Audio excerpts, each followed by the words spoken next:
દાહોદ પોલીસની ટ્રાફિક નિયમોનું પાલન ન કરતા વાહન ચાલકો માટે ગુલાબગીરી.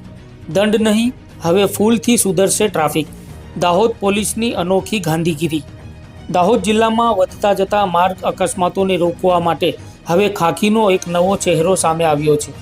સામાન્ય રીતે ટ્રાફિક નિયમો તોડનારને પોલીસનો દંડ કે મેમો યાદ આવે, પરંતુ દાહોદ પોલીસ હવે વાહન ચાલકોના હાથમાં મેમોના બદલે ગુલાબ પકડાવી રહી છે.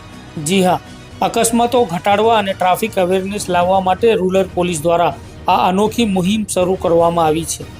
દાહોદ જિલ્લાના નેશનલ હાઈવે, સ્ટેટ હાઈવે અને ગ્રામ્ય વિસ્તારના સિંગલ પટ્ટીય માર્ગીય પર અવારનવાર સર્જાતા અકસ્માતો ચિંતાનો વિષય બન્યા છે અને નિર્દોષ વાહન ચાલકો મોતને ભેટી રહ્યા છે.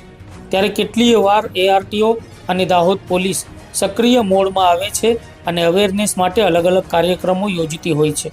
રોંગ સાઇડ ડ્રાઇવિંગ, હેલ્મેટ વગરની મુસાફરી, ચાલુ ફોને વાત કરવી કે સીટ બેલ્ટ વગર વાહન ચલાવવું અને ખાસ કરીને દારૂ પીને વાહન ચલાવવું, આ તમામ ભૂલો વાહન ચાલકો માટે જીવલેણ સાબિત થઈ શકે છે. અવારનવાર પોલીસ દંડ અને વાહન ડિટેઇનની કામગીરી તો કરે જ છે, પરંતુ હવે આ સમજાવટની મુહિમ શરૂ કરવામાં આવી છે. ખાસ કરીને રૂરલ પોલીસ દ્વારા જે વાહન ચાલકો નિયમોનું ઉલ્લંઘન કરે છે તેમને રોકીને ગુલાબનું ફૂલ આપી નમ્રતાપૂર્વક સમજાવવામાં આવે છે કે તેમનો જીવ તેમના પરિવાર માટે કેટલો કિંમતી છે. આ અનોખી ડ્રાઈવ પાછળનો હેતુ માત્ર દંડ વસૂલવાનો નહીં, પણ લોકોમાં સંવેદનશીલતા લાવવાનો છે. પોલીસ માને છે કે દંડની બીક કરતાં પ્રેમથી આપેલી સમજણ વાહન ચાલકોના માનસ પર વધુ અસર કરશે, જેથી ભવિષ્યમાં અકસ્માતોની સંખ્યામાં ઘટાડો થઈ શકે. પોલીસની આ ગાંધીગીરી જોઈને વાહન ચાલકો પણ શોભ અનુભવી રહ્યા છે અને નિયમોનું પાલન કરવાની ખાતરી આપી રહ્યા છે.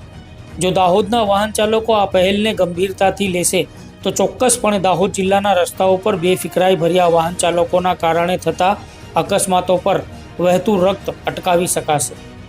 દાહોદ પોલીસ દ્વારા અપીલ કરવામાં આવી છે કે ટ્રાફિક નિયમોનું પાલન કરી નિર્દોષ વાહન ચાલકોનો જીવ બચાવો.